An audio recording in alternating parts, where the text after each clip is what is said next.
नमस्कार साथियों, इंग्लिश सीखने सीरीज में एक शॉर्ट स्टोरी आपके सामने इसका हिंदी ट्रांसलेट में आपको दूंगा। प्यारे साथियों, बहुत ही बेहतरीन स्टोरी और हम ये जानेंगे कि हर एक वर्ड का हिंदी ट्रांसलेट हम कैसे करते हैं और कैसे हमें करना चाहिए। ठीक है, देखिए स्टोरी का नाम है प्यारे साथियों विक्ट्री ऑफ वाइज, यानी समझदारी की जीत या फिर बुद्धिमान की जीत, ये बुद्धि की जीत ऐसे कह सकते हैं। ठीक है, यहाँ पर हम समझदारी यूज करेंगे। ठीक है, There lived two goats in a जंगल। एक जंगल में दो बकरियां रहती थी।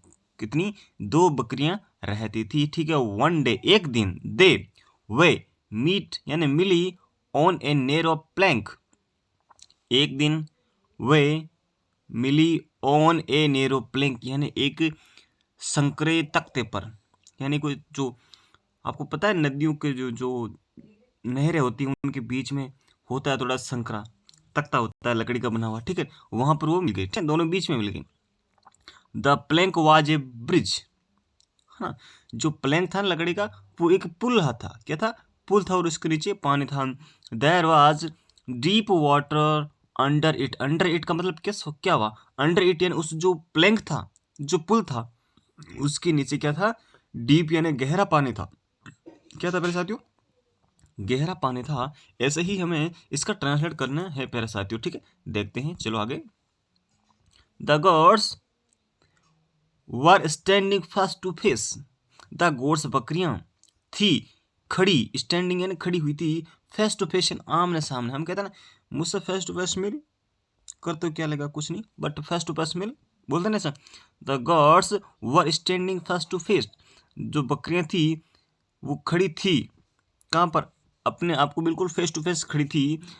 दे वर इन ए हरी।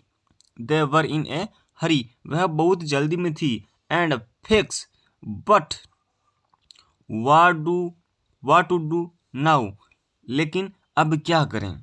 क्या बोली? लेकिन अब क्या करें? वो बहुत जल्दी में थी और फेस टू फेस बीच में मिल गए उस पुल के, तो अब क्या करें?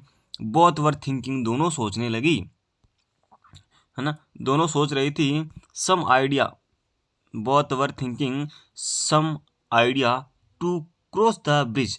पुल को पार करने के लिए दोनों कुछ आइडिया सोच रही थी, कुछ योजनाएं, कुछ उपाय सोच रही थी।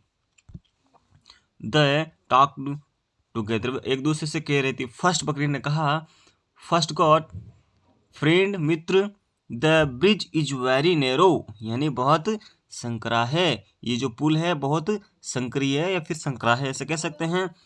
We both can not pass together. We both, हम दोनों कैन नॉट या नहीं सकते हैं, पास यानी इसको पार नहीं कर सकते, टुगेदर एक साथ, हम दोनों इसको एक साथ पार नहीं कर सकते हैं। वाट कैन वी डू, अब हम क्या करें? हम क्या करें, ऐसा है, हम क्या कर सकते हैं, कहना है ना, तो हम ऐसे बोल सकते हैं क्या कर सकते हैं। ठीक है ना। सेकंड बकरी ने कहा, second good friend, I lie down. क्या बोलिए? I lie down on the plank. I lie down, मैं लेट जाती हूँ। क्या? मैं लेट जाती हूँ ऑन द प्लैंक। कोई चीज जब किसी चीज के ऊपर रहती है, टच रहती है, तो ऑन का यूज किया जाता है, ऑन प्रपोजिशन का यूज किया जाता है। ठीक है ना, ये ऑन है। ठीक है, और ये द आर्टिकल क्यों आ रहा है? क्योंकि हम उस प्लैंक को जान चुके हैं कि भाई एक प्लैंक है, एक पुल है। ठीक है ना, इसलिए I lie down on the plank, मैं प्लैंक पर लेट जाती हूँ।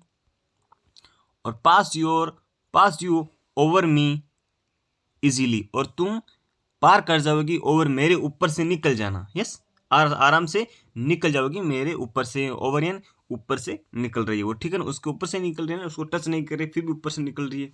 ठीक है। फर्स्ट कोट, पहली बकरी ने कहा, no friend no friend no friend, I lie down, मैं लेट जाती हूँ। यू पास ओवर मी, तुम मेरे ऊपर से निकल जाओ। द फर्स्ट गॉट लाइज, लेट गई, और down lies down on the bridge, वो लेट गई, और the other walked over her, वो उसको ऊपर से निकल गई। ठीक है ना। She jumped down the plank, she jumped down the plank, और वह उस और उधर कूद गई, प्लैंक से नीचे उतर गई। नाउ, अब द लाइंग गेट अप, वो उठी, और सी वेंट हर अवे, और वो भी अपने रास्ते पर चली गई। Both they goats were happy, दोनों बकरियां बहुत खुश थी। दे वर वाइज गोट्स, वे बुद्धिमान बकरियां थी। They solved the problem with wisdom, उन्होंने अपनी समस्याओं का समाधान बुद्धिमत्ता से किया। प्यारे साथियों, ऐसे ही करना चाहिए और ऐसे इंग्लिश सीखने के लिए आपको शॉर्ट स्टोरी आपको इस चैनल में मिलती जाएगी। प्यारे साथियों, इसके चैनल के लास्ट के डिस्क्रिप्शन में आपको एक टेलीग्राम चैनल का लिंक मिलता है, वहाँ पर आपको इसकी PDF मिल जाएगी। Thank you for watching.